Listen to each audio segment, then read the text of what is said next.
आज से ही लिखना स्टार्ट कीजिए निशांत जी, बाकी आपका पहले वाला टॉपिक आप वीडियो से ले लीजिएगा। शैशवावस्था इन्फेंसी, हेडिंग दीजिए शैशवावस्था इन्फेंसी।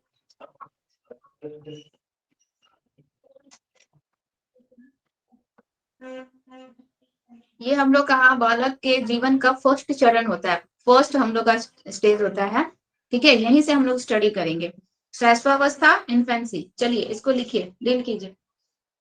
लिखिए शैशवावस्था जन्म होने के उपरांत, शैशवावस्था। बाकी आप लोग भी वीडियो ऑन करेंगे तो अच्छा लगेगा। राहुल जी ऑन किए हैं,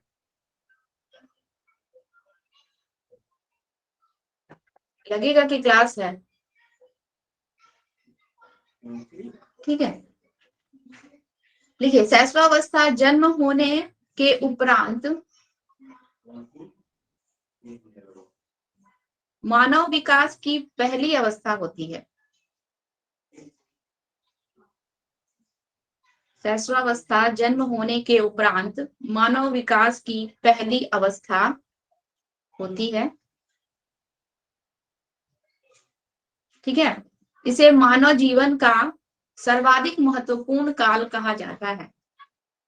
इसे मानव जीवन का सर्वाधिक महत्वपूर्ण काल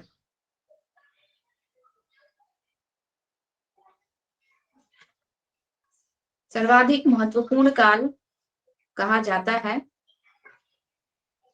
इस अवस्था को जीवन का आधारशिला, इस अवस्था को जीवन का आधारशिला, इस अवस्था को जीवन का आधारशिला या नींव कहा जाता है।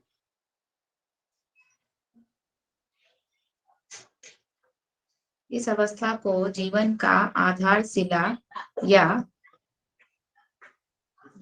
नींव कहा जाता है।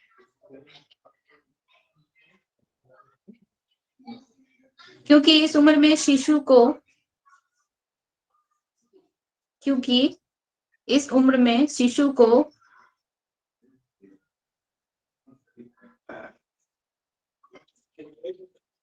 को स्वायत्तता ब्रैकेट में लिख लीजिएगा, स्वतंत्रता। स्वायत्तता का मतलब होता है स्वतंत्रता, ठीक है। क्योंकि इस उम्र में शिशु को स्वायत्तता, ब्रैकेट में लिख लीजिए, स्वतंत्रता का विकास होता है। इस उम्र में शिशु को स्वायत्तता, ब्रैकेट में लिख लीजिए, स्वतंत्रता का विकास होता है। आगे लिखिए, कॉमा देखिए, आगे लिखिएगा, वह अपनी इच्छा के अनुसार उठने बैठने, वह अपनी इच्छा के अनुसार उठने बैठने, खड़ा, सब कॉमा देके लिखते जाइएगा, उठने बैठने, खड़े होने और चलने में सक्षम होता है। वह अपनी इच्छा के अनुसार उठने बैठने, खड़े होने और चलने में सक्षम होता है। चलने में सक्षम होता है। आगे लिखिए, साथ ही इसी चरण में बालक के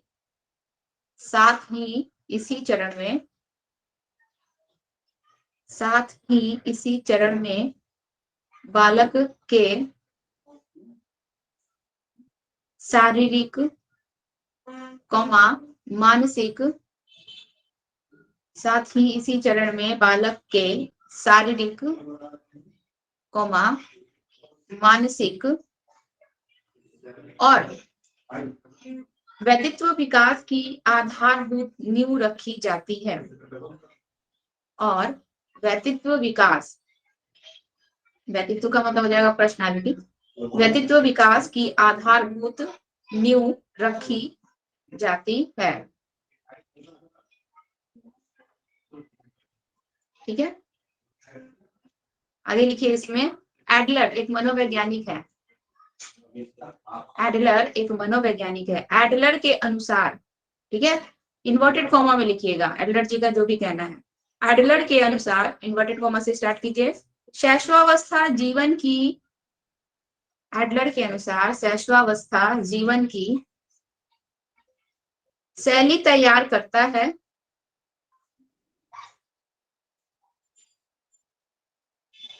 शैशवावस्था जीवन की शैली तैयार करता है। यह बच्चे के भावी जीवन के लिए, यह बच्चे के भावी जीवन के लिए पूरे कार्यक्रम को तैयार करता है। यह बच्चे के भावी जीवन के लिए पूरे कार्यक्रम को तैयार करता है। ठीक है, इन्वर्टेड कॉमा क्लोज कर दीजिए।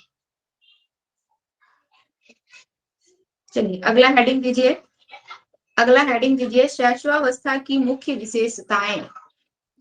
शैशवावस्था की मुख्य विशेषताएं। Ma'am importance. यस, इन्फेंसी का इम्पोर्टेंस, इम्पोर्टेंस ऑफ इन्फेंसी। अच्छा, आपको प्रॉब्लम होता है मैडम क्या? विशेष? हाँ, आपका नाम भूल गया। ज्योति। ज्योति, आपको प्रॉब्लम होता है हिंदी से? हिंदी हाँ हाँ मैडम। जहाँ, अच्छा जहाँ प्रॉब्लम होगा पूछ लीजिएगा। ठीक है, इंपॉर्टेंस, इन्फेंसी का इंपॉर्टेंस हम लोग यहाँ पे जानेंगे कि क्या क्या इंपॉर्टेंस चीजें हैं जो इस स्टेज में बच्चों में होती है, और क्या क्या चीजें नहीं होती है वो भी देखेंगे। ठीक है, चलिए इंपॉर्टेंस ऑफ इन्फेंसी इंग्लिश में लिखते जाइए। लिखिए, शैशवावस्था की मुख्य विशेषताएं निम्नलिखित हैं। ठीक है, शैशवावस्था की मुख्य विशेषताएं निम्नलिखित है। पहला लिखिए, फर्स्ट इसका पॉइंट होगा हम लोग का शारीरिक विकास में तीव्रता। शारीरिक विकास में तीव्रता, इंग्लिश लिख लीजिए इसका, रैपिडिटी इन फिजिकल डेवलपमेंट। ठीक है, शारीरिक विकास में तीव्रता। हाँ बोलिए। रिपीट कीजिएगा मैम फिर से प्लीज।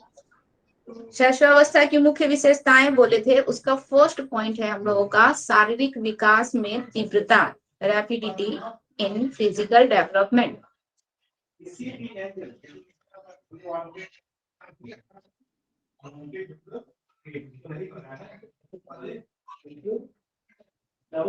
ठीक है, आप लोग को इससे पहले भी हम बताए हैं कि इस स्टेज में बच्चों का चाहे शारीरिक हो, मानसिक हो, सामवेगिक हो, हर एक डेवलपमेंट जो होता है बहुत ही तेजी से होता है।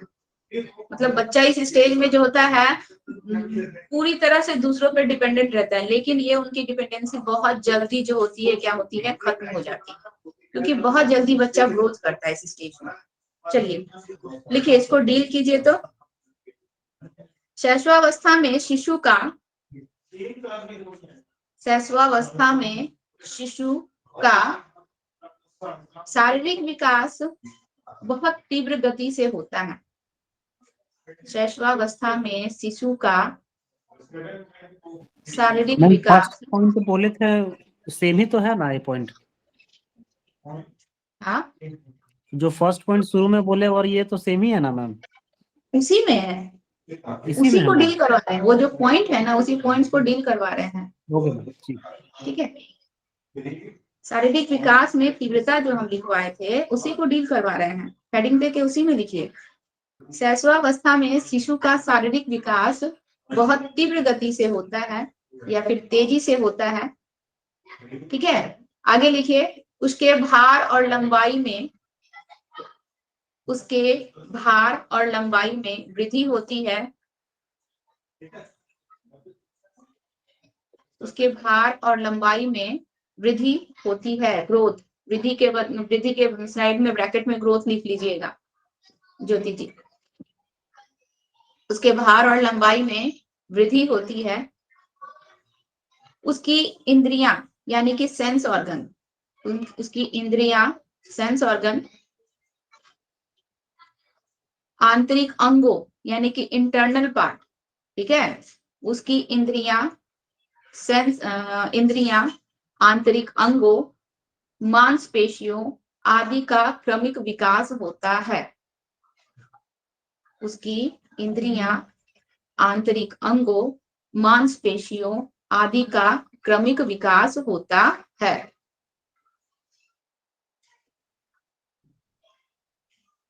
क्रमिक का मतलब होता है ज्योति जी सीक्वेंस में, ठीक है, वहां पे क्रमिक नहीं समझ में आ रहा है, सीक्वेंस लिख लीजिए। उनका जो विकास होता है, डेवलपमेंट होता है, एक सीक्वेंस में होता है, जैसे वन वैसे नहीं होगा, एक सीरीज से होगा, ठीक है। चलिए second number point, point number 2 है हम लोग का इसी का, मानसिक विकास में तीव्रता। दूसरा नंबर लिखिएगा, मानसिक विकास में तीव्रता।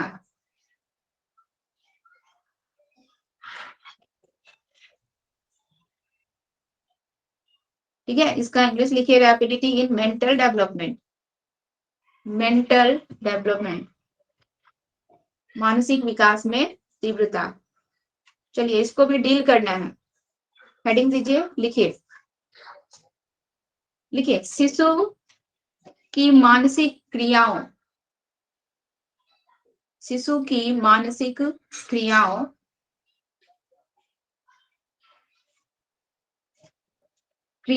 ध्यान, स्मृति, शिशु की मानसिक क्रियाओं ध्यान, स्मृति, कॉमा देके लिखते जाइएगा, कल्पना,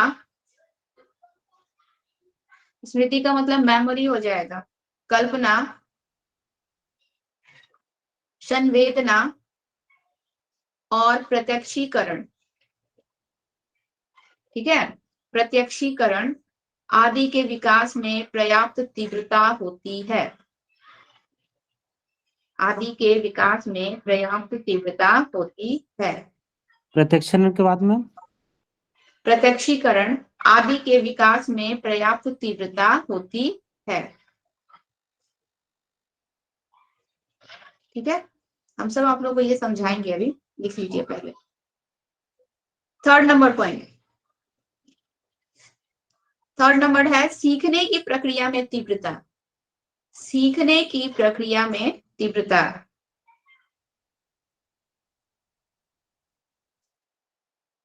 ठीक है, इसका इंग्लिश लिख लीजिए, रैपिडिटी इन लर्निंग प्रोसेस।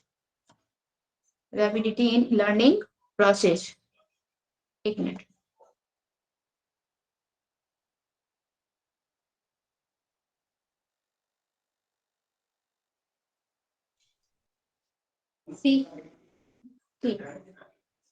सीखने की प्रक्रिया में तीव्रता, रैपिडिटी इन लर्निंग प्रोसेस। चलिए इसको डील कीजिए, 2-3 लाइन इसमें भी लिख लीजिए। लिखिए शिशु के सीखने की प्रक्रिया में बहुत तीव्रता होती है। शिशु के सीखने की प्रक्रिया में बहुत तीव्रता होती है और वह अनेक आवश्यक बातों को सीख लेता है। और वह अनेक आवश्यक बातों को सीख लेता है।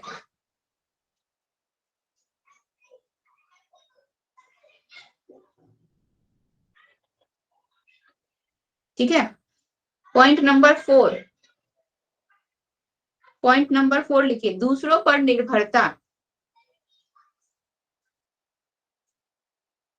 दूसरों पर निर्भरता, डिपेंडेंट ऑन अदर्स, दूसरों पर निर्भरता।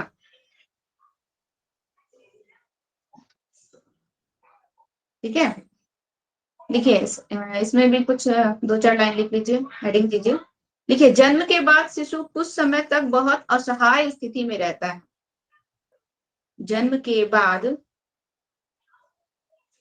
कुछ समय तक शिशु बहुत असहाय स्थिति में रहता है। बहुत असहाय स्थिति में रहता है। उसे भोजन और अन्य शारीरिक आवश्यकताओं के अलावा, उसे भोजन, क्या हुआ राहुल जी, थक गए क्या? उसे भोजन और अन्य शारीरिक आवश्यकताओं के अलावा प्रेम और सहानुभूति पाने के लिए, प्रेम और सहानुभूति पाने के लिए दूसरों पर निर्भर रहना पड़ता है। मैम रिपीट कीजिएगा ना। उसे भोजन और अन्य शारीरिक आवश्यकताओं के अलावा, उसे भोजन और अन्य शारीरिक आवश्यकताओं के अलावा, मैम कितना लाइन छोड़ दे शुरू से, पॉइंट शिशु से। सीखने की प्रक्रिया में तीव्रता होगा मैम। कहाँ थे भरत जी? आप तो शुरू से ज्वाइन किए हुए हैं। मैम नेटवर्क इश्यू की वजह से हो गया। कहाँ पे है? कहाँ तक आपका छूट हुआ है?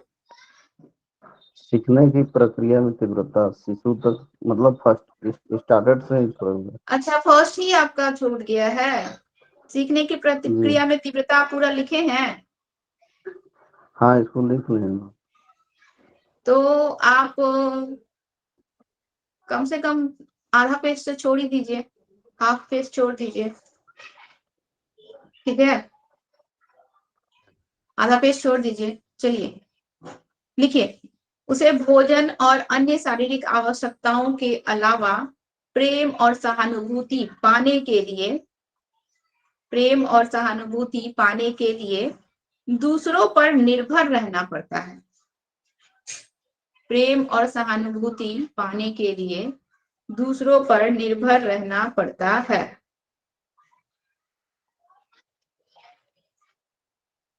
ठीक है, आगे उसी में लिखिए, वह मुख्यतः अपने माता पिता, वह मुख्यतः अपने माता पिता,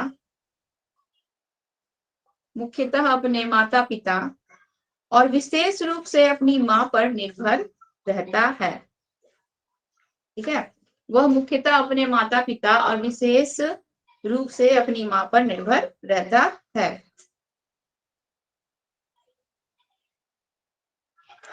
हो गया? अगला पॉइंट नंबर हम लोग का है 5।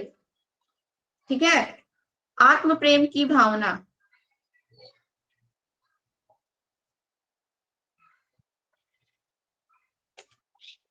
आत्म प्रेम की भावना।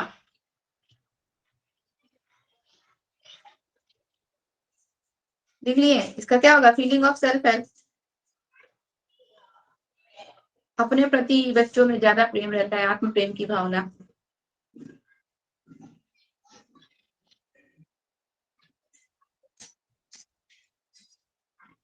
चलिए इसको लिखिए, शिशु में आत्म प्रेम की भावना बहुत प्रबल होती है। शिशु में आत्म प्रेम की भावना बहुत प्रबल होती है। वह अपने माता पिता, वह अपने माता पिता, कौमा भाई बहन,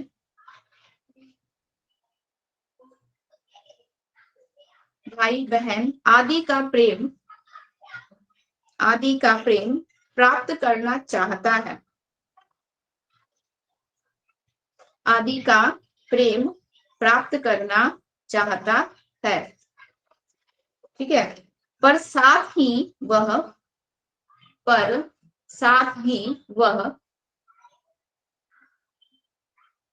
यह भी चाहता है कि, पर साथ ही वह यह भी चाहता है कि यह प्रेम उसके अलावा किसी को न मिले। ठीक है, यह प्रेम उसके अलावा किसी को न मिले।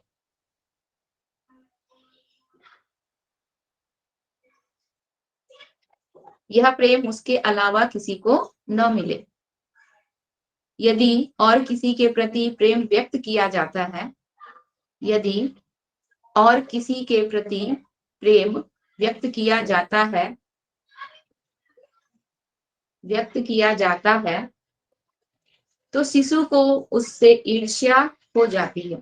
ईर्ष्या का मतलब हो जाएगा जलन, जेलसी। ठीक है, तो शिशु को उससे ईर्ष्या हो जाती है।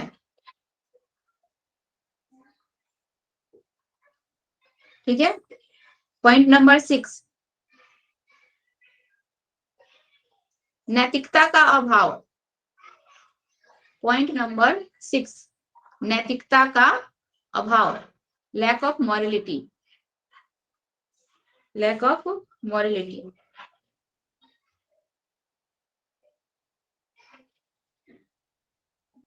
चलिए इसमें लिखिए, मैडम शिशु में 5 का अच्छे और बुरे, 5 का lack of self love morality. होगा ना? 5 हाँ का सेल्फ लव, आत्म हाँ, प्रेम सेल्फ की लव, भावना, self self love. Feeling of self love, हाँ, आत्म प्रेम की भावना।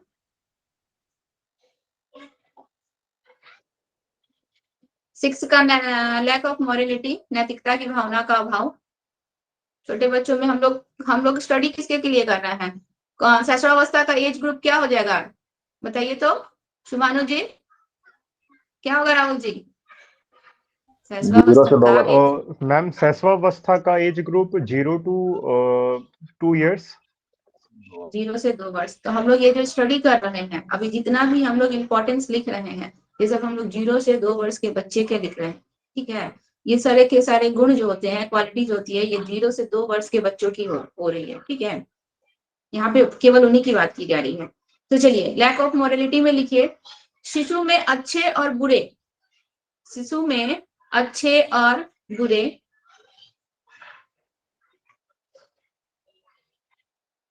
कॉमा, उचित और अनुचित बातों का ज्ञान नहीं होता है। अच्छे और बुरे, कॉमा, उचित और अनुचित बातों का ज्ञान नहीं होता है।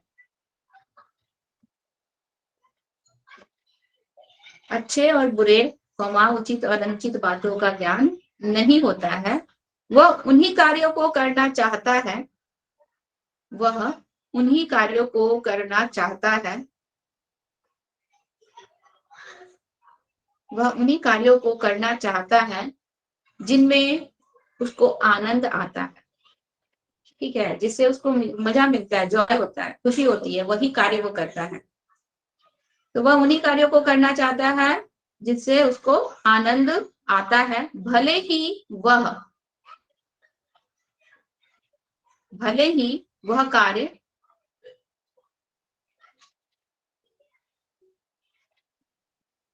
अवांछित हो, भले ही वह कार्य अवांछित हो, यानी कि जिसमें मॉरलिटी ना हो, उसको उन सब चीजों का ज्ञान नहीं होता है कि यह काम अच्छा है या बुरा है, इसमें नैतिकता है या नहीं, वो सब चीजें वो नहीं देखता है। जिसमें उसको मजा आता है, बच्चा वही काम करता है। आगे देखिए, इस प्रकार इसमें नैतिकता का पूर्ण अभाव होता है।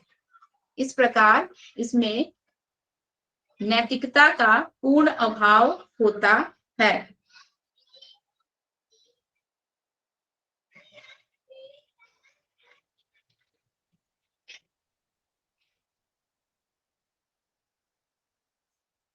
हो गया? लिखिए नेक्स्ट पॉइंट, लिखिए 7 नंबर, कल्पना, इमेजिनेशन, कल्पना।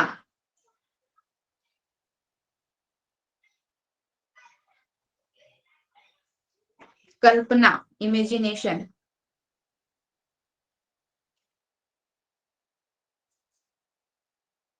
लिखिए, इसमें इसको डील कीजिए। शैशवावस्था में कल्पना का बहुत महत्व है।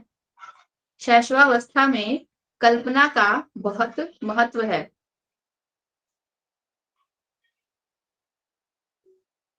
शिशु प्रयोग की कहानी को सत्य समझता है। शिशु प्रयोग की कहानी को सत्य समझता है।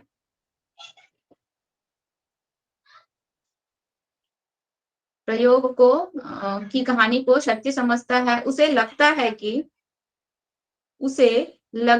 कि सचमुच में परी सफेद कपड़ों में, उसे लगता है कि सचमुच में परी सफेद कपड़ों में, परी सफेद कपड़ों में छड़ी लेकर उसके सामने आती है।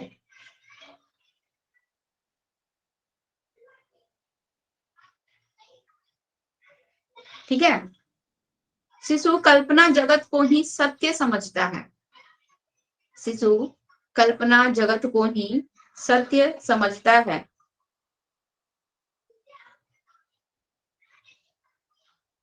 कल्पना जगत को ही सत्य समझता है।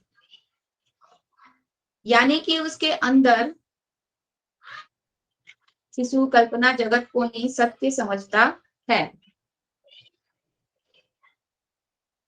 यानी कि उसके अंदर कल्पना की सजीवता होती है।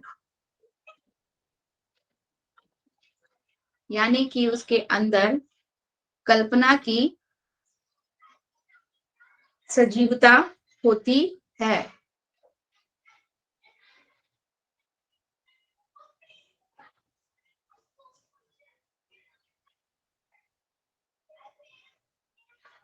लिखिए, उसी में आगे लिखिए, जैसे लाठी को घोड़ा समझना, जैसे लाठी को घोड़ा समझना, पहिए को रेल समझना,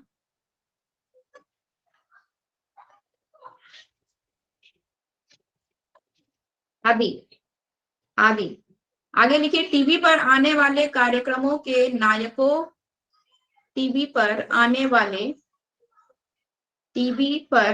वाले कार्यक्रमों के नायकों को, यानी कि नायक मतलब एक्टर्स, ठीक है, नायकों के एक्शन का अनुकरण करने का प्रयास करता है। नायकों के एक्शन का अनुकरण का मतलब हम लोग का इमिटेशन हो जाएगा, ठीक है, नकल करना। नायकों के एक्शन का अनुकरण करने का प्रयास करता है। क्योंकि शिशु कल्पना में खोकर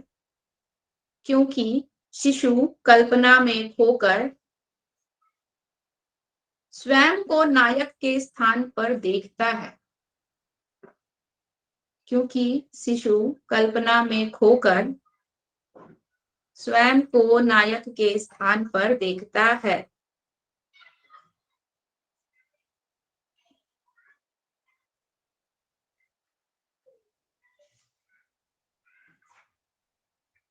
ठीक है, क्योंकि शिशु कल्पना में खोकर स्वयं को नायक के स्थान पर देखता है। चलिए, पॉइंट नंबर 8 अगला लिखिए, मूल प्रवृत्तियों पर आधारित व्यवहार। मूल प्रवृत्तियों पर आधारित व्यवहार।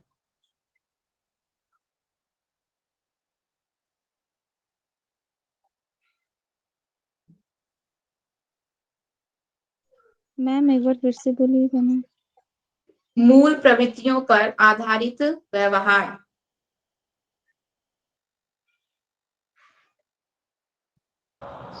Number 8 ma'am. हाँ, नंबर 8 ना? नंबर 8 मूल प्रवृत्तियों पर आधारित व्यवहार।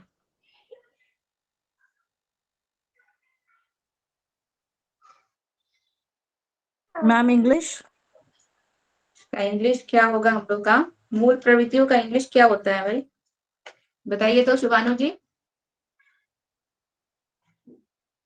मैम बेसिक पता नहीं, मूल प्रवृत्ति क्या होता है? प्रवृत्ति मतलब समझ में नहीं आ रहा मैम। प्रवृत्ति मतलब हम लोग की आदतें, एक्टिविटी हो सकता है, basic activity, behaviour on basic activity. Activity नहीं होगा, Behavior based on actual nature. Behavior Behavioral based on change. actual nature. Behaviour based on actual nature हो सकता है। मूल प्रवृत्तियां का मतलब हम लोग का जो एक्चुअल हम लोग का बिहेवियर है, जो वास्तविक उनका व्यवहार है वही, ठीक है, एक्चुअल नेचर हो सकता है। इसी को लिख लीजिए, behaviour based on actual nature.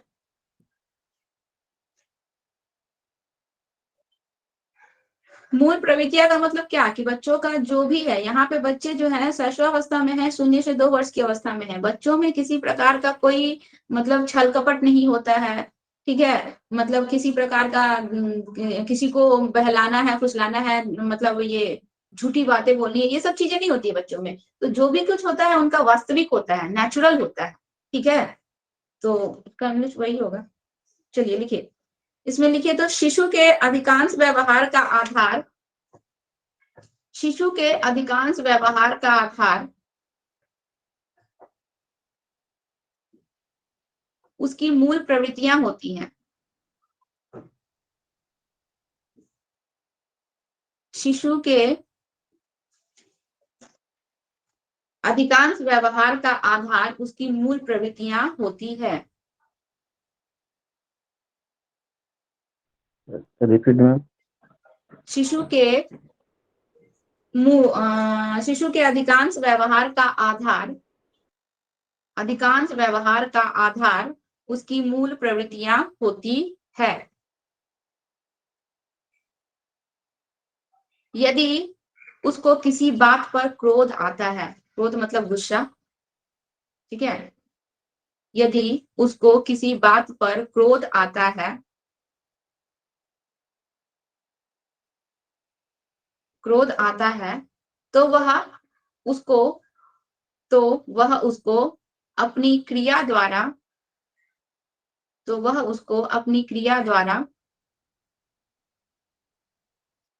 व्यक्त करता है।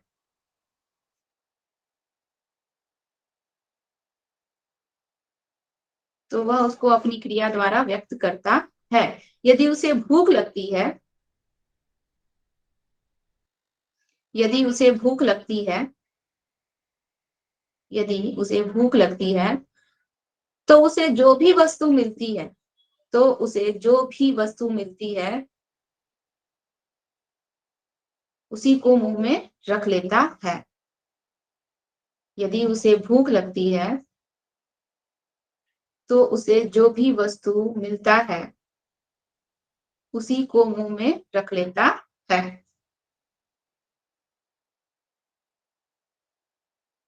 ठीक है, हो गया।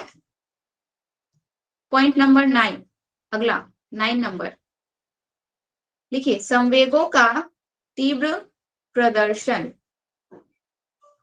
संवेगों का तीव्र प्रदर्शन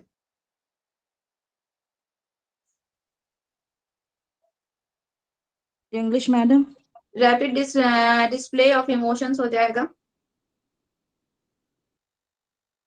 रैपिड डिस्प्ले ऑफ इमोशंस, संवेग यानी कि जो भी उसके इमोशंस है, बच्चा को भूख लगेगा तो अपने इमोशंस कंट्रोल नहीं करता, तुरंत रोने लगेगा। ठीक है, डरेगा तो तुरंत जोर जोर से चिल्ला के रोने लगेगा, खुश होता है तो खिलखिला के हंसने लगता है। तो उनका जो भी इमोशंस होते हैं बच्चों का, उस समय इस स्टेज में बच्चों का इमोशंस पे कंट्रोल नहीं रहता है।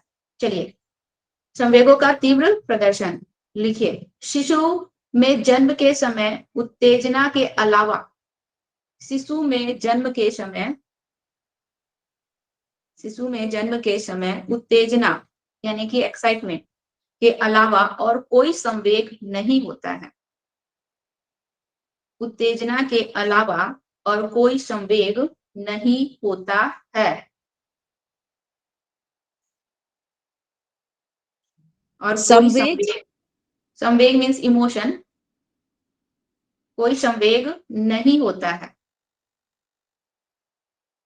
ठीक है, जब बच्चा जन्म लेता है तो उस समय बच्चों में केवल उत्तेजना के अलावा कोई संवेग नहीं होता है। उत्तेजित होगा, खुश होगा तो हंसेगा, ठीक है, भूख लगेगी तो रोएगा, किसी प्रकार का तकलीफ होगा तो रोएगा, मतलब अपने वो इमोशंस का बहुत जल्दी वो क्या करता है, प्रदर्शन करता है, किसी प्रकार का कंट्रोल नहीं रहता है। आगे लिखिए इसी में, लेकिन 2 वर्ष की आयु तक बालक में, लेकिन 2 वर्ष की आयु तक बालक में लगभग सभी संवेगों का विकास हो जाता है। 2 वर्ष की आयु तक बालक में लगभग सभी संवेगों का विकास हो जाता है।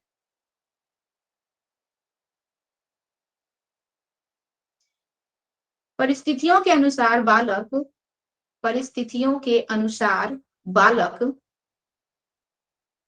अपने संवेगों का प्रदर्शन, परिस्थितियों के अनुसार बालक अपने संवेगों का प्रदर्शन बहुत ही तेजी से करते हैं। बहुत ही तेजी से करते हैं क्योंकि वह संवेगों को मैम संवेगों का प्रदर्शन संवेगों का प्रदर्शन बहुत तेजी से करते हैं। संवेगों का प्रदर्शन बहुत तेजी से करते हैं क्योंकि वह संवेगों को नियंत्रित नहीं कर पाते हैं। कंट्रोल, क्योंकि वह संवेगों को नियंत्रित नहीं कर पाते हैं। नियंत्रित नहीं कर पाते हैं।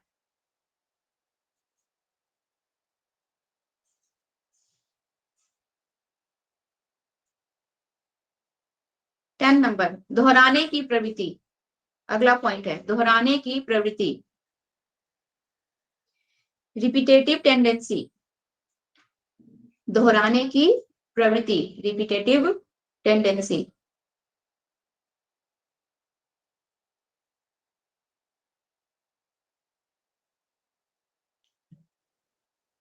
देखिए इसको डील कीजिए। देखिए शिशु में दोहराने की प्रवृत्ति बहुत तीव्र होती है।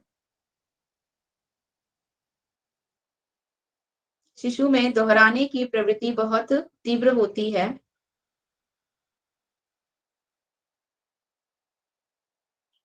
उसमें शब्दों और गतियों को दोहराने की प्रवृत्ति, उसमें शब्दों और गतियों को, गति का मैम मतलब प्लीज रिपीट। एक्टिविटी हो गया, उसमें शब्दों और गतियों, गति का मतलब एक्टिविटी लिख लीजिए, गतियों को दोहराने की प्रवृत्ति बहुत, गतियों को दोहराने की प्रवृत्ति विशेष रूप से पाई जाती है। गतियों को दोहराने की प्रवृत्ति विशेष रूप से पाई जाती है। विशेष रूप से पाई जाती है।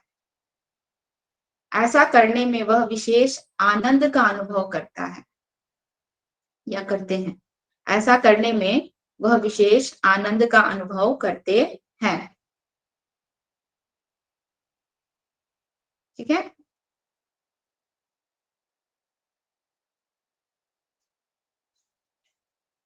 चलिए 2 पॉइंट और है, इसको फिनिश करते हैं फिर इसको हम लोग समझ लेंगे। अगला है 11 नंबर है हम लोग का जिज्ञासा की प्रवृत्ति। जिज्ञासा की प्रवृत्ति,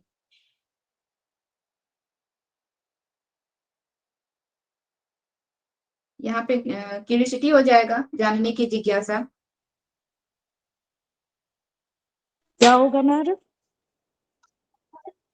जिज्ञासा की प्रवृत्ति, इसको क्या बोलेंगे? Curiosity of, nature of curiosity या nature of habit of curiosity curiosity बोलेंगे। हाँ, नेचर ऑफ क्यूरियोसिटी बोल सकते हैं इसको।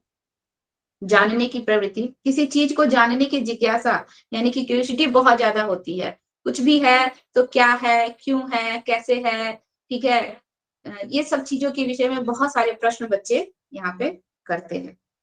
चलिए नेचर ऑफ क्यूरियोसिटी लिख लीजिए इसको। लिखिए शिशु बहुत ही ज्यादा जिज्ञासा प्रवृत्ति का होता है।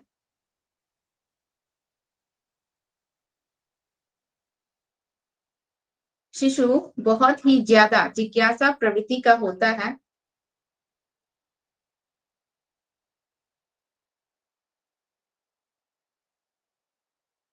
वह अपने खिलौने का उपयोग, वह अपने खिलौने का उपयोग करता है। वह अपने खिलौने का उपयोग करता है। वह उसको फर्श पर फेंक सकता है। वह उसको फर्श पर फेंक सकता है।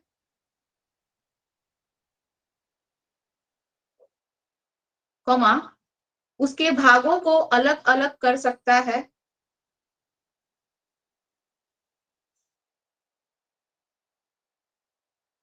कॉमा, वह अपने खिलौने को विभिन्न विधियों से रखने का प्रयत्न करता है।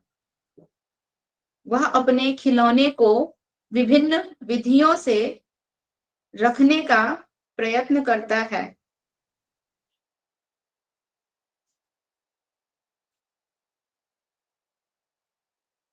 इस प्रकार की क्रियाओं द्वारा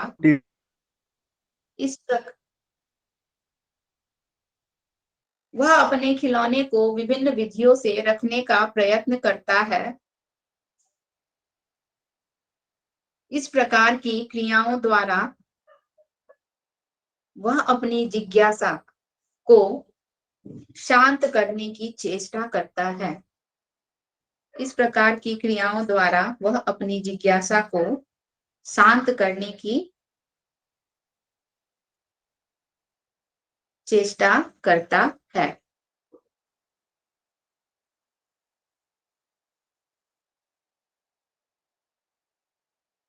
लास्ट पॉइंट है, लिखिए, अनुकरण द्वारा सीखने की प्रवृत्ति। अनुकरण द्वारा सीखने की प्रवृत्ति, लर्निंग बाय रिपीटेशन। अनुकरण द्वारा सीखने की प्रवृत्ति, लर्निंग बाय रिपीटेशन हो जाएगा या फिर इमिटेशन। आप अनुकरण रिपीटेशन ही, नकल करना, ठीक है, रिपीटेशन, REPETATION, कॉपी अनुकरण द्वारा सीखने की प्रवृत्ति।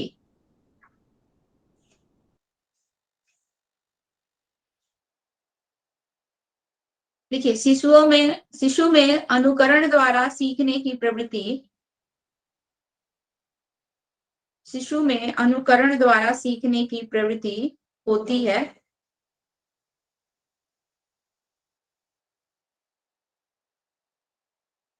अनुकरण द्वारा सीखने की प्रवृत्ति होती है। वह अपने माता पिता, भाई बहन,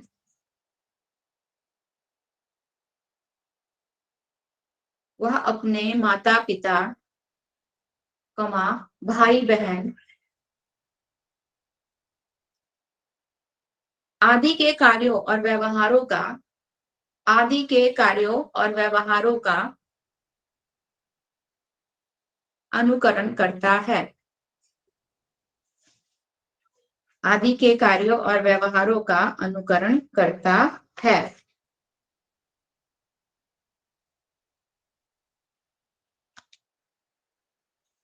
चलिए, हो गया। शैशवावस्था, इन्फेंसी, इसको जानिए। ये हम लोग का शैशवावस्था जो है, बच्चा जब जन्म लेता है, जन्म लेने के बाद हम लोग जो भी स्टडी कर रहे हैं बच्चे के लाइफ के बारे में, चाहे वो फर्स्ट स्टेज हो, सेकंड हो, थर्ड हो, ये सबसे पहला स्टेज होता है बच्चे का जन्म लेने के बाद, ठीक है। तो मानव विकास का ये क्या है, पहली अवस्था कहलाती है, फर्स्ट हम लोग का ये स्टेज कहलाता है, और इसको जीवन का सबसे इंपॉर्टेंट काल कहा जाता है, ठीक है। क्योंकि यहाँ पे ही क्या होता है, बच्चे के जीवन की आधारशिला रखी जाती है, उसकी नींव रखी जाती है, बच्चे का बेस जो है यहाँ पे बनता है। बच्चा जब जन्म लेता है तो बच्चा का जो बेस, जो भी फॉर्मेट हो रहा है, वो इसी फर्स्ट स्टेज से ही बनता है। तो इसको हम लोग क्या कहते हैं, इसको सबसे इंपॉर्टेंट बच्चों का हम लोग का स्टेज कहा जाता है, सबसे इंपॉर्टेंट काल कहा जाता है। तो इसमें बोल क्या रहा है कि इस स्टेज में बच्चा जो है ना, अपने आप में स्वायत्तता एक शब्द लिखवाए होंगे। स्वायत्तता का मतलब होता है, ऐसे ऐसे शब्द ही आप लोगों का सीटेड में आता है, इजी वाला शब्द नहीं आएगा, ठीक है। तो स्वायत्तता का मतलब होता है स्वतंत्रता, फ्रीडम। तो इस स्टेज में बच्चों में ना स्वायत्तता आ जाती है, स्वतंत्रता, क्योंकि बहुत 0 से 2 वर्ष, इसी बीच में बच्चा कुछ समय तक तो पूरी तरह से एकदम असहाय स्थिति में रहता है, बेड पे पड़ा रहता है, दूसरों पे के ऊपर पूरी तरह से डिपेंडेंट रहता है। कोई उसको उठाएगा तो उठेगा, कोई खिलाएगा तो खाएगा, कोई उसके गंदगी को साफ करेगा तो साफ होगा, ठीक है, वरना वह उसी तरह से पड़ा रहता है। लेकिन बहुत जल्द जो है बच्चा अपने ऊपर डिपेंडेंट हो जाता है, बच्चा स्वतंत्र हो जाता है, बच्चा अपने से उठने बैठने लगता है, ठीक है, अपने से किसी चीज को पकड़कर मुंह में डालने लगता है, तो खड़ा होने लगता है। ये सारी चीजें बच्चा बहुत जल्दी सीखने लगता है। इसीलिए इस स्टेज में, इसीलिए बोला जाता है कि इस स्टेज में शिशुओं में स्वायत्तता का विकास होता है, स्वतंत्रता का विकास होता है, ठीक है। इसके अलावा इस स्टेज में हम लोग का क्या क्या होता है, शारीरिक, मानसिक और व्यक्तित्व विकास की आधारभूत नींव भी इसी स्टेज में रखी जाती है। बच्चे का शरीर भी इसी स्टेज में बहुत जल्दी ग्रोथ करता है, बहुत जल्दी बढ़ेगा। जब बच्चा जन्म लेता है 2 kg का है, 3 kg का है, 4 kg का है, लेकिन कितना जल्दी उसका वजन बढ़ जाता है, कितना जल्दी उसके हाथ पैर जो है बड़े हो जाते हैं या फिर उसके मसल्स स्ट्रांग हो जाते हैं बहुत जल्दी। ठीक है, तो ये जो कुछ भी शारीरिक विकास हो रहा है बहुत जल्दी होता है। मानसिक विकास, शुरुआत में बच्चा जो है किसी चीज को आप बोलिएगा तो समझ नहीं पाएगा, लेकिन धीरे धीरे दूध का बॉटल देखकर उसको समझ, उसका ज्ञान बढ़ जाता है। धीरे धीरे चीजों को देखते देखते उसको समझ में आने लगता है। बच्चा रोएगा, माँ को सामने से देख रहा है कि दूध की बॉटल माँ लेकर आ रही है, तो बच्चे को समझ में आ गया कि दूध आ रहा है यानी कि वो मेरा भोजन है, उसको खाते ही हमारा भूख शांत हो जाएगा। तो बच्चे का मानसिक विकास भी इस स्टेज में धीरे धीरे बहुत जल्दी होता है। और व्यक्तित्व विकास भी, ठीक है, ये सारे के सारे डेवलपमेंट जो है बच्चों का बहुत तेजी से इस स्टेज में होता है। एक मनोवैज्ञानिक जो है एडलर जी, वो हम लोग को क्या बता रहे हैं कि शैशवावस्था जीवन की शैली तैयार करता है, यानी कि ये फर्स्ट स्टेज है। जैसे कि हम लोग घर बनाते हैं तो नींव देते हैं, घर को मजबूत रखने के लिए, मजबूत बनाने के लिए नींव डाला जाता है अंदर में, ताकि घर जो ऊपर में खड़ा रहे वह क्या है, मजबूत रहे। उसी तरीके से यह जो स्टेज होता है हम लोग का बच्चों का सबसे फर्स्ट स्टेज जो होता है, यह बच्चों का नींव कहलाता है। ठीक है, इसमें बच्चे जो है, इनमें बच्चों का हर चीज का विकास बहुत तेजी से होगा, बहुत तीव्रता से, शारीरिक, मानसिक, ठीक है, संज्ञान, हर एक चीज बहुत जल्दी जल्दी यहाँ पे बच्चों का ग्रोथ करेगा, बढ़ेगा। और इसीलिए इसको क्या किया जाता है, न्यू काल कहा जाता है फर्स्ट स्टेज को, यानी कि बच्चों का जीवन को हम लोग का आधारभूत शिला कहा जाएगा। और इसमें बच्चे जो होते हैं अपने आगे आने वाले फ्यूचर्स के कार्यक्रमों की तैयारी भी इसी पर डिपेंडेंट होता है। बच्चा जो इस स्टेज में, उसका जो न्यू रखा जा रहा है, बच्चे का जो फिजिकल मेंटल जो ग्रोथ हो रहा है, ये आगे आने वाले फ्यूचर्स में बच्चे का क्या करता है, आगे आने वाले फ्यूचर्स को तैयार कर रहा है। इसीलिए यहाँ पे बच्चे को स्ट्रांग बनाया जाता है। देखिएगा, उसको जितना पौष्टिक आहार है, चाहे बच्चे का खूब मालिश वालिश भी किया जाता है, क्यों, ताकि उसके मसल्स स्ट्रांग हो। कहा जाता है ना, हम लोग अपने घरों में सुने हैं कि बचपन में इसकी मालिश अच्छे से नहीं, इसीलिए बच्चा कमजोर हो गया। तो शुरुआती दौर पे बच्चों का बहुत अच्छे से केयर किया जाता है, हर एक पौष्टिक आहार उनको दिया जाता है, अच्छे से उनकी केयर की जाती है, उसके हर एक फीलिंग्स को अच्छे से समझा जाता है, क्या उसका डिमांड है क्या नहीं है, हर एक चीजों को पूरी करने की कोशिश की जाती है। क्यों, ताकि बच्चे को इस स्टेज में जैसा उसको दूसरों से जैसा उसको मिलेगा, आचरण मिलेगा, बच्चा आगे जाके उसी प्रकार का करेगा या फिर बनेगा। ठीक है, तो इस स्टेज में बच्चों का हर एक प्रकार से क्या किया जाता है, अच्छे से देखभाल की जाती है, उसका अच्छे से पालन पोषण किया जाता है, उसकी हर आवश्यकताओं की पूर्ति की जाती है। बच्चा यहाँ पे बोल के डिमांड करके नहीं करता है, उसकी आवश्यकताएं होती है, ये जरूरी उसकी आवश्यकताएं होती है। अभी बच्चा में भाषाई ज्ञान नहीं आया, बच्चा बोल नहीं रहा है, डिमांड नहीं कर रहा है, उसकी हर किसी की ये बेसिक नीड्स होती है जिसको पूरा करना जरूरी होता है उसके आगे आने वाले फ्यूचर्स के लिए। अब देखिए, इसके कुछ इंपॉर्टेंस थे इस स्टेज में। बच्चों में कुछ कुछ क्या है, हम लोग के कुछ कुछ विशेषताएं हैं जो कि इस स्टेज में बच्चों में होती है। जैसे कि शारीरिक विकास में तीव्रता, जो कि पहले भी बोले कि बच्चे का शारीरिक विकास जो है इस स्टेज में बहुत जल्दी ग्रोथ करता है, बच्चे बहुत जल्दी बड़े होते हैं। ठीक है, उनका हाथ पैर सिर, ठीक है, पैरों का बढ़ना, ये सब बहुत जल्दी ग्रोथ करेगा। और जितना जल्दी बच्चा ग्रोथ करेगा उतना जल्दी बच्चा अपने ऊपर क्या होगा, डिपेंडेंट होगा, अपने ऊपर स्वतंत्र हो जाएगा। बच्चा खुद से उठेगा, बैठेगा, किसी चीज को पकड़ कर चलना सीखेगा, किसी चीज को हाथ से पकड़ना सीखेगा। कितने दिनों तक दूसरे पर असहाय रहेगा, बहुत जल्दी जो है इसकी जो ये जो जो असहायता होती है बहुत जल्दी खत्म हो जाती है। ठीक है, तो उसके जो सेंस ऑर्गन है, उसके जो इंटरनल ऑर्गन्स है, मांसपेशियां हैं, इन सभी का विकास होता है, केवल बाहरी नहीं, अंदरूनी जो कुछ भी है उसके इंटरनल पार्ट्स भी जो है धीरे धीरे ग्रोथ करते हैं और स्ट्रांग होते जाते हैं बहुत जल्दी। सेकंड पॉइंट हम लोग का था मानसिक विकास में तीव्रता, मेंटल। ठीक है, उसका मेंटल डेवलपमेंट भी इस समय बहुत तेजी से होता है। इसमें देखिए बोल रहा है कि बच्चा किसी चीज पर देखिएगा ध्यान देना शुरू कर देता है, आप क्या बोल रहे हैं, ठीक है, घर में कौन आया, पहचानना शुरू कर देता है। स्मृति का मतलब हो गया है हम यहाँ पे हम लोग का मेमोरी। मान लीजिए फैमिली मेंबर्स में वो किसी चीज, कुछ कुछ पर्सन्स को वो रेगुलर देख रहा है, डेली देख रहा है, दादा है, दादी है, मम्मी है, पापा है, भाई है, बहन है, तो जिस चीज को वो रेगुलर देख रहा है उसके माइंड में वो क्या है, उसके मेमोरी में वो स्टोर हो जाते हैं, उसको वो जान जाता है कि ये हमारे फैमिली के मेंबर है, ये इंसान से हमको किसी प्रकार का खतरा नहीं है। किसी भी अनजान लोगों के पास देखिएगा बच्चा जल्दी नहीं जाता है, क्योंकि उस लोगों को वो पहचानता नहीं है, वो उसके मेमोरी में सेव नहीं है। तो ध्यान देना, ठीक है, या फिर अपनी मेमोरी में किसी चीज को देखकर उसको स्टोर कर लेना, कल्पना करना। संवेदना, संवेदना का मतलब हम लोग का यहाँ पे इमोशंस हो जाएगा, सेंसरी। ठीक है, यहाँ पे सेंसरी ऑर्गन से रिलेटेड है, इमोशंस नहीं होगा, हम लोग का सेंसरी ऑर्गन से रिलेटेड है, यानी कि उस समय बच्चे जो है ना बोल नहीं पाते हैं, मूक होते हैं, शाब्दिक ज्ञान नहीं होता है। तो क्या करते हैं, जो भी वर्क करेंगे अपने सेंस ऑर्गन के थ्रू करेंगे, अपने आसपास के एनवायरमेंट में देखेंगे कि क्या क्या है क्या क्या नहीं है, ठीक है, कानों से सुनेंगे, त्वचा से फील करेंगे, तो सेंस ऑर्गन जो है इनका बहुत ज्यादा एक्टिव होता है इस स्टेज में। और प्रत्यक्षीकरण, प्रत्यक्षीकरण का मतलब हो गया हम लोग का कि जो चीजें स्पष्ट रूप से उनके सामने में प्रेजेंट है, ठीक है, जो चीजें उनको दिख रही है, वही चीजों का उनके मेमोरी में क्या होता है, उनके मेमोरी में जाके स्टोर होता है। वहां पे बच्चे जो होते हैं किसी चीज को जो है इमेजिन करके नहीं कर सकते हैं, इस स्टेज में बच्चों में इमेजिनेशन पावर नहीं होता है, इमेजिन नहीं कर सकते हैं। जो चीजें हमारे सामने, अगर कोई खिलौना है, बच्चा खिलौना देख रहा है तो खिलौने के प्रति उसमें जो है ज्ञान है कि ये खिलौना है, उसके मेमोरी में वो सेव है। लेकिन हम उसको केवल खिलौना बोल के अगर खिलाएंगे या फिर किसी शब्द के किसी चीज के बारे में केवल बोल के बताएंगे, तो बच्चा उसके विषय में ज्ञान या फिर अपनी मेमोरी में उसको स्टोर नहीं कर पाता है। तो कोई भी चीज जो है प्रत्यक्ष रूप से देखकर, यानी कि जब तक उसके सामने कॉन्क्रीट रूप में, ठोस रूप में अगर कोई चीज रहती है, तो ही वो चीजों को जानता है, समझता है या उसके प्रति अपना वो ज्ञान बनाता है। तो ये सारी चीजें जो है बच्चों का मेंटल डेवलपमेंट के अंतर्गत आता है, ये भी बहुत जल्दी बच्चों का इस स्टेज में क्या होता है, विकास करता है। थर्ड पॉइंट बोल रहा है कि सीखने की प्रक्रिया में तीव्रता, किसी चीज को बच्चा देखिएगा सीखता भी बहुत जल्दी है इस स्टेज में, ठीक है। क्या होता है, बहुत से आवश्यक बातों को, आपकी चीजों को ही सुन सुनकर, ऐसा नहीं है कि इसको कुछ सिखाया जाता है, वो अपने आसपास के माहौल से आपके बातों को, किसी चीज को वो सुनेगा, ठीक है, या फिर किसी चीज को देख रहा है, आप कोई भी एक्टिविटी करेंगे, आप हाथों को हिला रहे हैं, आप ताली बजा रहे हैं, आप आंखों को ऊपर, आंखों के पुतलियों को घुमा रहे हैं, बच्चा ये सब चीज देख रहा है ना, और देखकर ही आपका अनुकरण करकर, ठीक है, आप ही का चीजें, देखी हुई चीजों का नकल कर करके बच्चा जो है बहुत जल्दी चीजों को क्या करता है, सीख जाता है। आप ताली बजाएंगे, बच्चा ताली बजाएगा, आप हंसेंगे, बच्चा हंसेगा। तो वो क्या करेगा, इन चीजों को देख देख कर बच्चा जो है, अनुकरण करके बच्चा जो है बहुत जल्दी चीजों को सीखता है। फोर्थ नंबर बोल रहा है दूसरों पर निर्भरता। ये तो हम लोग बोले कि इस स्टेज में बच्चे जो हैं दूसरों पर पूरी तरह से, स्टार्टिंग में दूसरों पर पूरी तरह से डिपेंडेंट होते हैं हर एक चीज के लिए, चाहे वह भोजन हो, चाहे वो किसी से प्रेम या दुलार चाहिए, हर चीज के लिए बच्चा जो होता है वह दूसरों पर डिपेंडेंट रहता है।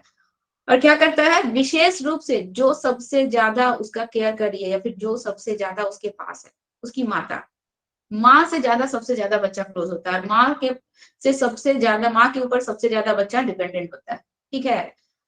देखिएगा छोटा बच्चा जो होता है, जो छोटा शिशु होता है, उसका माँ के प्रति ज्यादा लगाव होता है, माँ की आवाज सुनकर बच्चा रोने लगता है, माँ को देखते ही बच्चा रोने लगता है।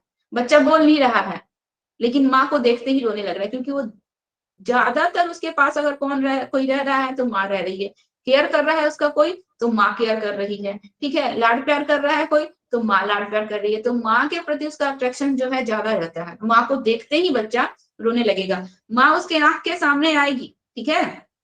ये चीज हम लोग प्याजे जी में पढ़ेंगे, ये वाला थ्योरी जो है प्याजे जी में पढ़ेंगे, कॉग्निटिव डेवलपमेंट। लेकिन इसमें क्या होता है कि माँ अगर उसके, अभी हम लोग क्या बोले कि प्रत्यक्ष चीजें, प्रत्यक्ष का मतलब कॉन्क्रीट, जो चीजें उसके सामने, आंखों के सामने है, उस चीज का, वो चीज उसकी मेमोरी में है, उसके आंखों से चले जाएगा, वो चीज उसके सामने से हट जाएगा, वो चीज उसकी मेमोरी से गायब हो जाएगा, हट जाएगा, ठीक है। तो माँ उसके सामने नहीं है तो बच्चे को माँ के बारे में पता नहीं, लेकिन जैसे ही माँ को देख लेगा बच्चा रोने लगेगा, माँ के पास जाने के लिए रोने लगेगा, ठीक है। तो देखते ही, जैसे ही ठोस रूप से, कॉन्क्रीट रूप से बच्चा अपनी माँ को देखेगा, चाहे जो भी उसका जो केयर करने वाला है उसको देखेगा, तो देखते ही बच्चा उसके पास जाने के लिए या फिर लाड प्यार के लिए, दुलार के लिए बच्चा क्या करता है, रोने लगता है। और स्पेशली माँ पे ज्यादा डिपेंडेंट होता है, क्योंकि सबसे ज्यादा स्नेह, दुलार, प्यार या फिर केयर जो है वह माँ ही करती है, ठीक है। इतना तक क्लियर हुआ या नहीं? मैम एक डाउट था। बोलिए।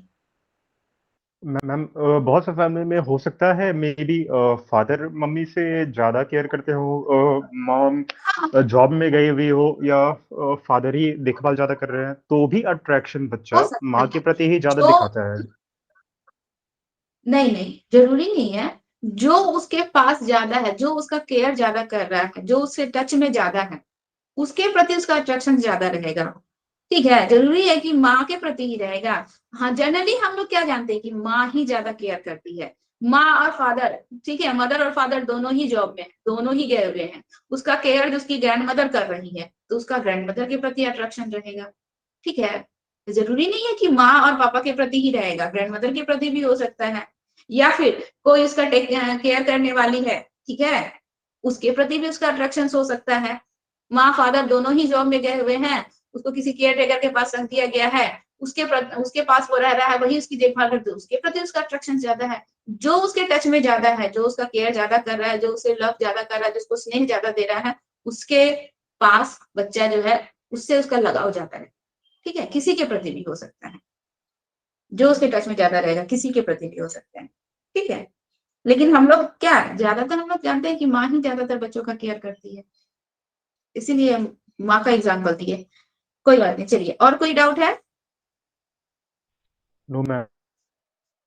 चलिए, आत्म प्रेम की भावना, आप लोग नोटिस किए होंगे इस स्टेज में छोटे बच्चे जो होते हैं माँ के गोद में रहते हैं या फिर फादर के गोद में रहते हैं, उसके आसपास जो उसके छोटे उसके बड़े भाई बहन होंगे, अगर वो लोग जो हैं अगर माँ की गोद में आ जाएं तो देखिएगा बच्चे में ईर्ष्या आ जाती है, जेलसी आ जाती है, जलन आ जाता है, बच्चा जो है रोने लगेगा या फिर उसको हटाने लगेगा।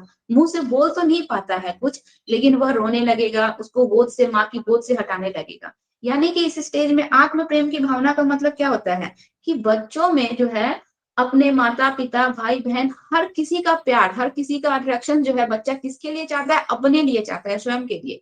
ठीक है, माँ भी प्रेम करे तो उससे करे, पिता भी प्रेम करे तो उससे करे, भाई बहन भी करे तो उसी से करे, लेकिन उसका जो प्यार है वो किसी से शेयर ना करे।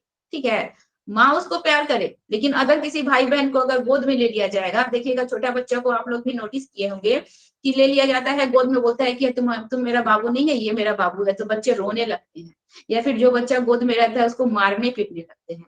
ये क्यों होता है? क्योंकि बच्चों में आत्म प्रेम की भावना होती है, क्योंकि वो सारा अट्रैक्शन जो है, जितना लव है, जितना अट्रैक्शन है, वो सब अपने लिए चाहते हैं, अदर किसी को वो शेयर नहीं करना चाहते। इसीलिए कहा जाता है कि इस स्टेज में बच्चों में आत्म प्रेम की भावना बहुत ज्यादा होती है।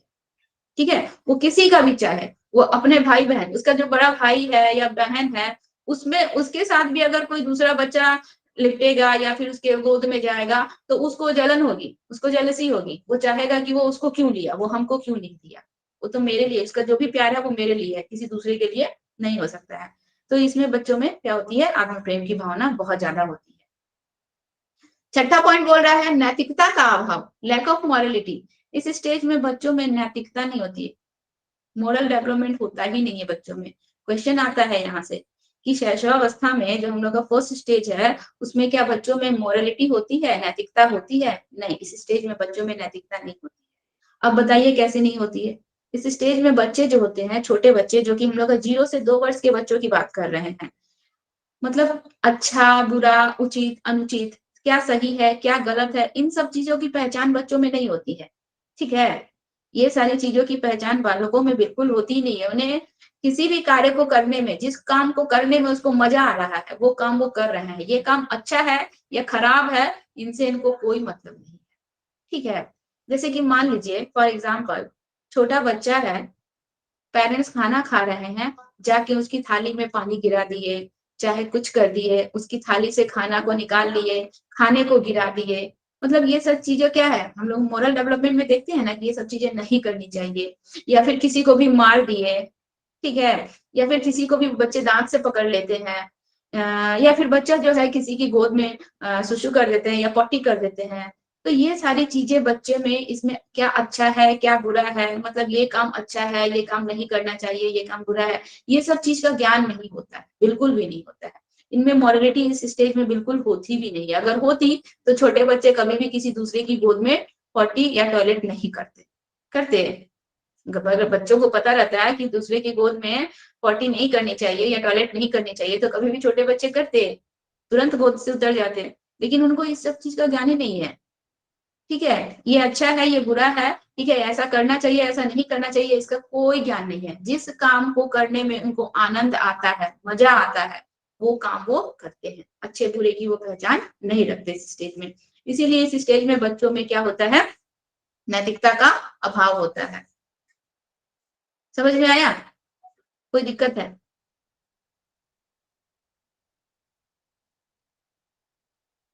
दिक्कत है? No ma'am. No ma'am.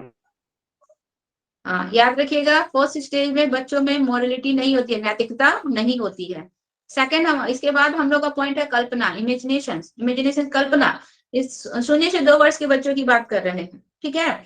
तो इस स्टेज में बच्चों में कल्पना शक्ति बहुत होती है, इमेजिन बहुत करते हैं, कल्पना करते हैं, काश ऐसा होता तो आज हमारे पास एक जादू की छड़ी होती, तो हम अभी क्या करते, अच्छे अच्छे खिलौने ले आते, मिठाइयां ले आते, ये ले आते। बच्चे इमेजिन बहुत करते हैं, हर एक चीज को वो तुरंत हासिल कर लेने की कोशिश करते हैं, ठीक है। तो इस स्टेज में क्या होता है, बच्चों में इमेजिनेशन पावर बहुत ज्यादा होता है, सोचने, कल्पना करने की, और कल्पना को वो सच मान लेते हैं। इस स्टेज में उनके दादी दादा, नाना नानी, या फिर जो भी बड़े बुजुर्गों के द्वारा जो भी कहानियां सुनाई जाएगी, जो भी काल्पनिक कहानियां सुनाई जाएंगी, उन सारी काल्पनिक कहानियों को बच्चे सच मान लेते हैं कि सच में ऐसा होता है, ठीक है। जैसे कि मान लीजिए काल्पनिक कहानियां कि आसमान से जो है परी जो है सफेद फ्रॉक में पहन उतर कर आएगी, घोड़े पर सवार होकर आएगी, बच्चा वो सब सच मान लेता है, उसको ये नहीं लगता है कि ये सब झूठा है या फिर काल्पनिक कहानियां है, उस सब को बच्चा क्या मानता है, सच मान लेता है, ठीक है। बच्चे कार्टून्स देखते हैं ना, कार्टून्स में कितना सब कुछ फॉल्स दिखाता है, लेकिन क्या वो चीजें जो है काल्पनिक कहानियां हैं, एक तरह से बनाई गई इमेजिनेशन की गई कहानियां हैं, उन सबको बच्चा क्या मानता है, सच मान लेता है, और ठीक वैसा ही वो बच्चा नकल करेगा, वैसा ही करेगा, ठीक है। तो जितनी भी काल्पनिक चीजें हैं जो वो कहानियों के माध्यम से वो सुनते हैं, या फिर जो कुछ भी उनको बताया जाता है, वो सारी चीजों को वो सच मानते हैं, उन सब चीजों से मतलब उनको वो बिल्कुल भी एकदम मानेंगे कि ऐसा ही होने वाला है। अब लकड़ी है, लकड़ी को वो क्या करेंगे, लकड़ी को प्राय देखा जाता है कि बच्चा घोड़ा समझकर उस पर सवारी करते हुए नजर आएंगे, ठीक है। खिलौने से खेल रहे हैं, खिलौने को सच मान लेंगे, खिलौने को भी सच मान लेंगे कि क्या है, यह जीवित है। तो हर चीज को बच्चा, जो भी काल्पनिक चीजें हैं उन चीजों को सच मानते हैं, और जितनी भी चलने वाली चीजें होती हैं, जितनी भी चलने वाली चीजें होती हैं, चाहे वो पंखा चल रहा है, चाहे रिमोट कंट्रोल कार हो, चाहे बैटरी से चलने वाली गुड़िया हो, चलने वाली जितनी भी चीजें होती है ना, सब उनके लिए क्या है, सत्य है, सब उनके लिए जीवित है। ये सारी चीजें उनके लिए क्या होती है, जीवित होती है। तो काल्पनिक चीजों को भी वो सत्य मान लेते हैं। तो कल्पना की दुनिया में इस स्टेज में बच्चे ज्यादा जीते हैं, ठीक है। अगर मूवी देख रहे हैं, कार्टून, प्राय छोटे बच्चे आजकल के कार्टून देखते हैं, सिंचन देख रहे हैं, डोरेमोन देख रहे हैं, तो उसमें जो मेन कैरेक्टर है, उस कैरेक्टर को वो क्या समझते हैं, अपने आप में उस कैरेक्टर को डाल लेते हैं, और बिल्कुल वैसा ही अब कोई सिंचन जिस तरीके से बोलता है, जैसे शब्दों का इस्तेमाल करता है, बच्चे से देखकर वैसे शब्दों का, वैसी एक्टिविटी करेंगे, ठीक है। छोटा भीम जैसे करता है, बच्चे से हम वैसे वैसे ही करेंगे, लड्डू खाएंगे, लड्डू खा के उनके अंदर ताकत आ जाएगा। तो जो कैरेक्टर वो देखेंगे, बच्चा जैसा देखेंगे उसी चीजों को, उसी कैरेक्टर में बच्चे ढल जाते हैं, अपने आप को वही वो हीरो समझने लगते हैं, नायक समझने लगते हैं, और वैसी ही एक्टिविटी करते हैं। और प्राय ऐसा करने से क्या होता है, किसी प्रकार का बुरा दुर्घटना हो सकता है, इंसिडेंट हो जाता है, बच्चे घायल भी हो जाते हैं, ठीक है। तो कल्पना की दुनिया में बच्चे इस स्टेज में हम लोग के ज्यादा रहते हैं।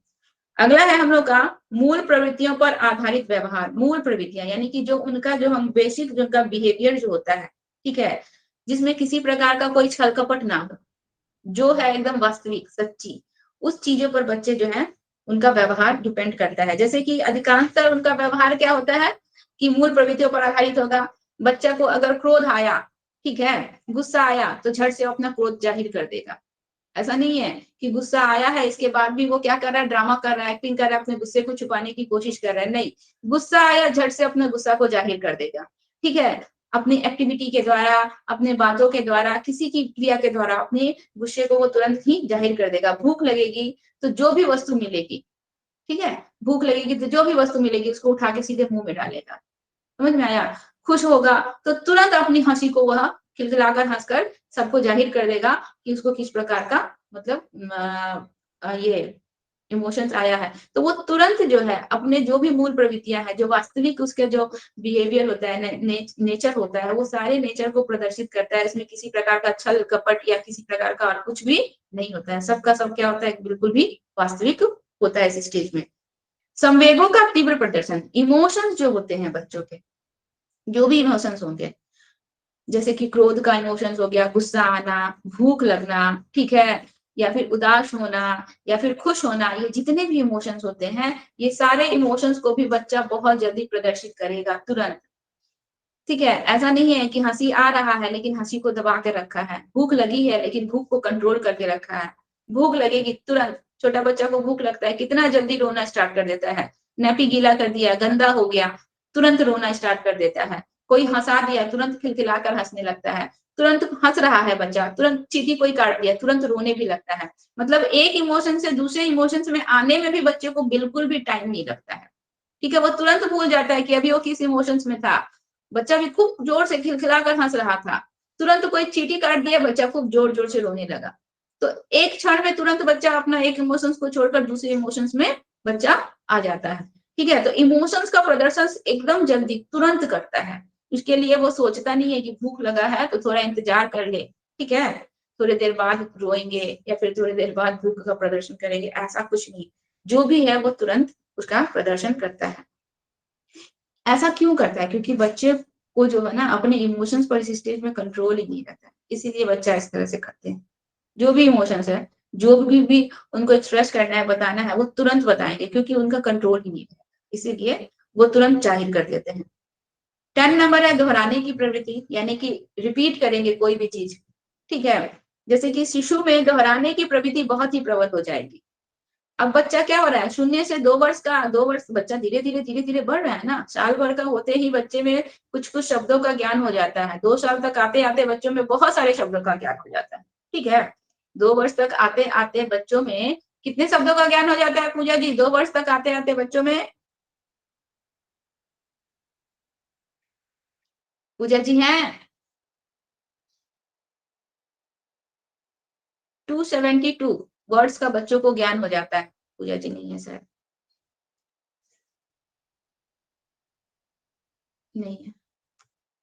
ठीक है, 272 वर्ड्स का बच्चों को ज्ञान हो जाता है। तो बच्चे जो है दोहराने की प्रवृत्ति, आप कोई भी शब्द बोलेंगे, कोई भी एक्टिविटी करेंगे, बच्चा क्या करेगा, आपका देख के उसको रिपीट करेगा। इसीलिए कहा जाता है कि बच्चों के सामने हमको क्या करना है, वेल बिहेव करना है, अच्छे शब्दों का प्रयोग करना है, गलत शब्द नहीं बोलने हैं। क्योंकि बच्चा क्या करता है, इस स्टेज में ज्यादातर आपके शब्दों को वो रिपीट करेगा, आप ही की चीजों का वो नकल करेगा। ठीक है, और बच्चा इस स्टेज में नकल करके, आपकी चीजों को देखकर, अनुकरण करके ही सबसे ज्यादा सीखता है।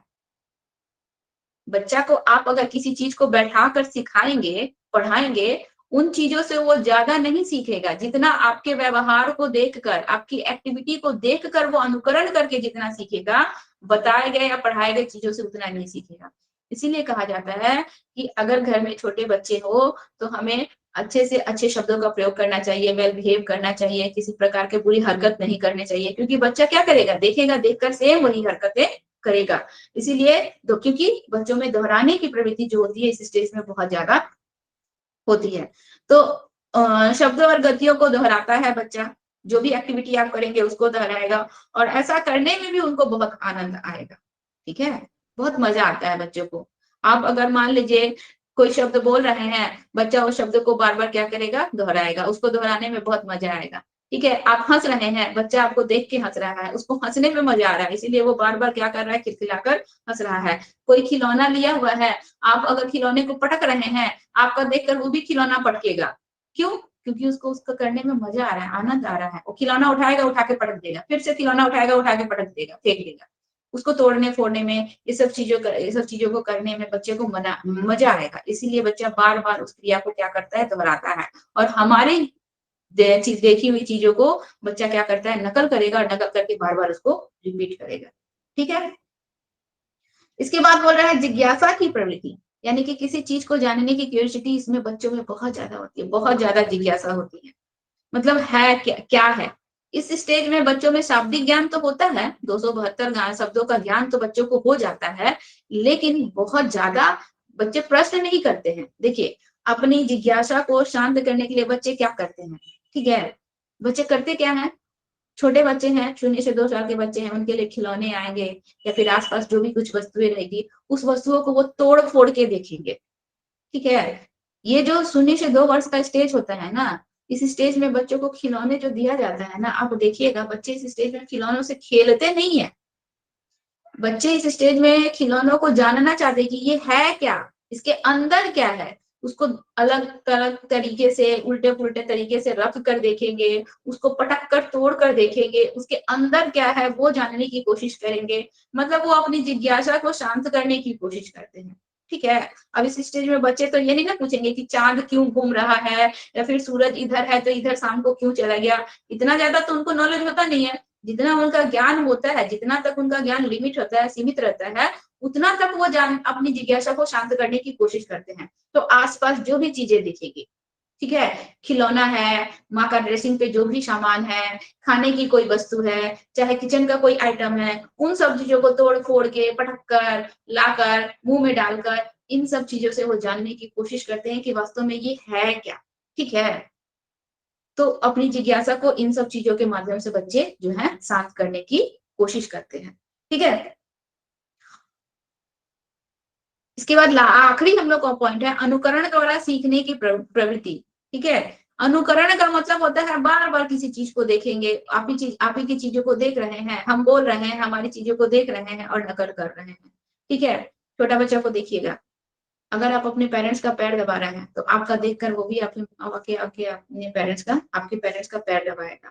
ठीक है। अगर आप उसको डांट रहे हैं, मान लीजिए छोटा भाई है, बड़ा भाई है, और छोटा 0 से 2 वर्ष का बच्चा है, अगर आप उसको डांट रहे हैं, बड़े भाई को डांट रहे हैं, तो वो देखेगा ना बच्चा, तो वो भी आके अपने बड़े भाई को डांटेगा। वो देख रहा है कि पापा उसको डांट रहे हैं, तो वो भी आके उसको उसी तरह से डांटेगा, वो अपने लैंग्वेज में, वो अपने तरीके से। लेकिन वो आपका नकल करेगा, आपको जैसे देखा है वैसे ही आके अपने भाई को भी डांटेगा। पढ़ता नहीं है तो ये नहीं करता है, तो आप उसको अगर मार रहे हैं बड़े भाई को, तो वो आके उसको मारेगा।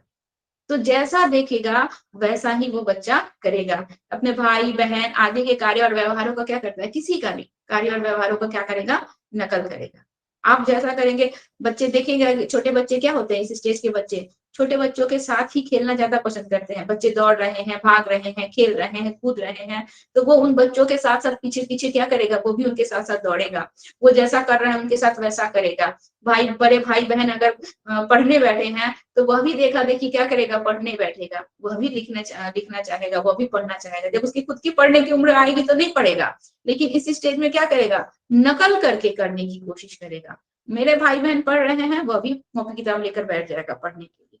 ठीक है। तो अनुकरण करने की, नकल करने की जो टेंडेंसी होती है इस स्टेज में बच्चों की, बहुत ज्यादा होती है।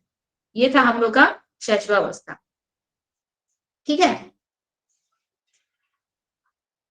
क्लियर मैम हुआ? हाँ बोलिए। 272 वर्ड्स का ही ज्ञान बच्चों को कैसे होता है मैम? मतलब ये एक लिमिट कैसे है? ये हम लोग पढ़ेंगे लर्निंग, इसमें लैंग्वेज में पढ़ेंगे। हम आप लोग को बता दिए, लेकिन ये हम लोग पढ़ेंगे लैंग्वेज में। जब हम लोग लैंग्वेज पढ़ेंगे, हिंदी फर्स्ट लैंग्वेज पढ़ेंगे, तो हम आपको बताएंगे कि बच्चों को शब्दों का ज्ञान जो है कैसे कैसे होता है, और किस स्टेज में कितने शब्दों का ज्ञान बच्चों का हो जाता है। 2 साल में बच्चों को लगभग 272 लैंग्वेज शब्दों का ज्ञान जो है हो जाता है। ठीक है। ये 18 महीना हुआ, या फिर हम लोग का ये 20 महीने का जब बच्चे होते हैं, तो बच्चों में लगभग जो है हम लोग का ये 100-150 जैसे शब्दों का ज्ञान हो जाता है। ये चीज भी जो बच्चों का होता है ना, ये भी बहुत तेजी से बढ़ता है। शुरुआती दौर में तो बच्चे क्या है, मूक है, बोल ही नहीं सकते हैं, शब्दों का ज्ञान ही नहीं है। लेकिन जब स्टार्टिंग होता है, जब इसकी शुरुआत होती है, तो थोड़े शब्दों से होती है। बच्चा माँ पापा या फिर कुछ छोटे छोटे शब्दों को बोलना सीखता है, छोटे छोटे शब्दों को तोड़ मरोड़ कर बोलना सीखता है। लेकिन जब इसकी शुरुआत होती है तो इसका विकास भी बहुत तेजी से होता है। तो ये सब चीज हम आपको ऐसे ही बता दिए कि इतने शब्दों का ज्ञान होता है, लेकिन ये सब चीज हम लोग लैंग्वेज में पढ़ेंगे। भाषाई ज्ञान जो है हम लोग लैंग्वेज में पढ़ेंगे इसमें। चलिए 50 हो गया, इसमें और थोड़ा सा था तो हम लोग का आज ये टॉपिक कंप्लीट हो जाता। कल हम लोग चाइल्डहुड पढ़ते, बाल्यावस्था पढ़ते।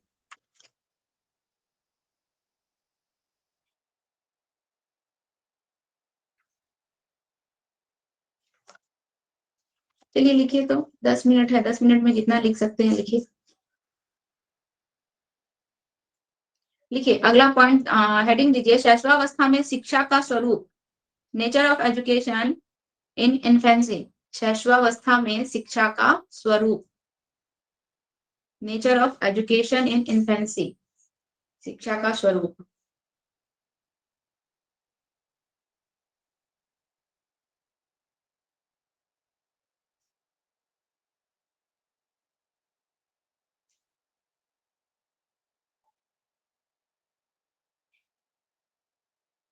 चलिए हेडिंग दीजिए, इसको लिखिए।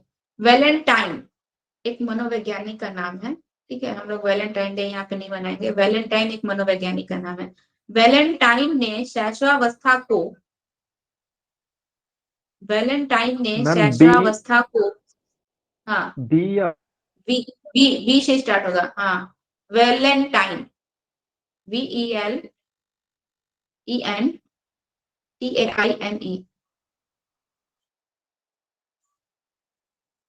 वैलेंटाइन ने शैशवावस्था को सीखने का आदर्श काल, आइडल पीरियड ऑफ लर्निंग, सीखने का आदर्श काल, आइडल पीरियड ऑफ लर्निंग माना है।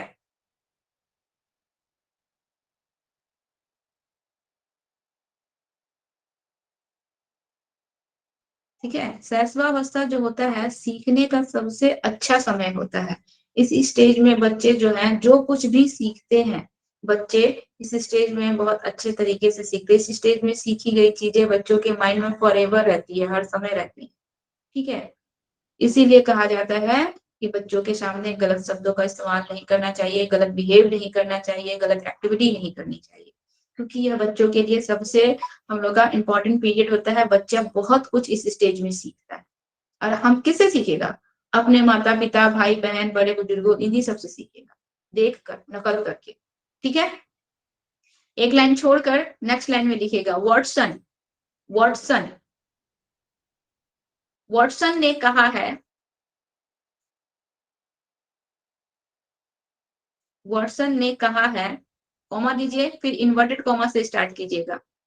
शैशवावस्था में सीखने की सीमा, शैशवावस्था में सीखने की सीमा और तीव्रता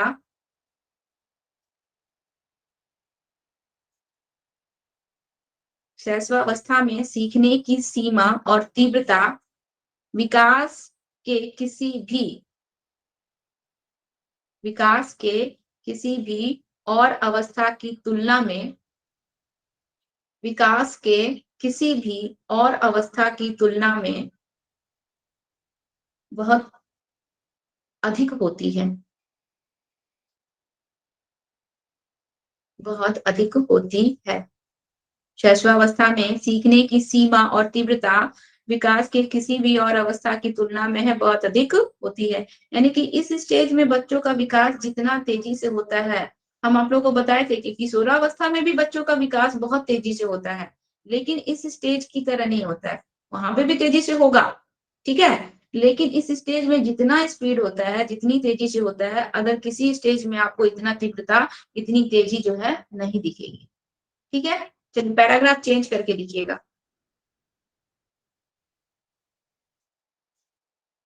देखिए, शैशवावस्था में, शैशवावस्था में शिशु का स्वरूप,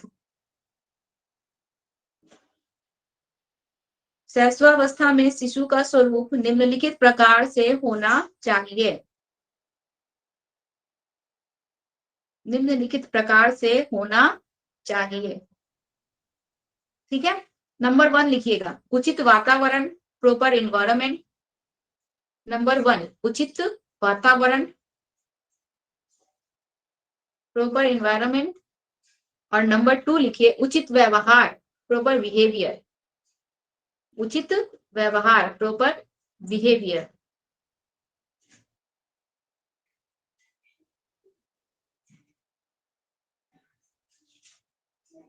ठीक है, उचित वातावरण तो आप लोग जानते ही हैं, बच्चों का एनवायरनमेंट सही होना चाहिए, उसका अच्छे से केयर होना चाहिए। ऐसा नहीं कि बच्चा जो है गंदगी में पड़ा है, रो रहा है, बिलख रहा है और उसको उसी अवस्था में छोड़ दिया जाए, नहीं।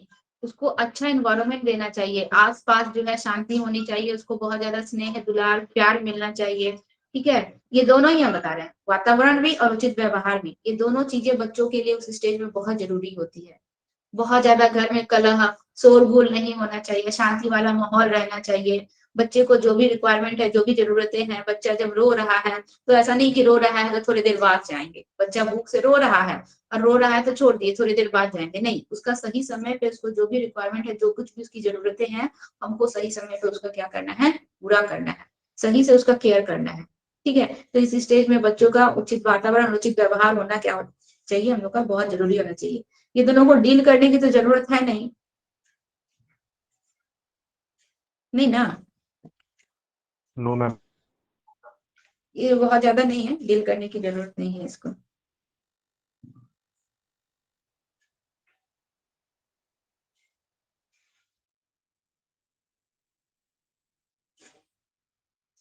सहस्वावस्था में शिक्षा का स्वरूप लिखें।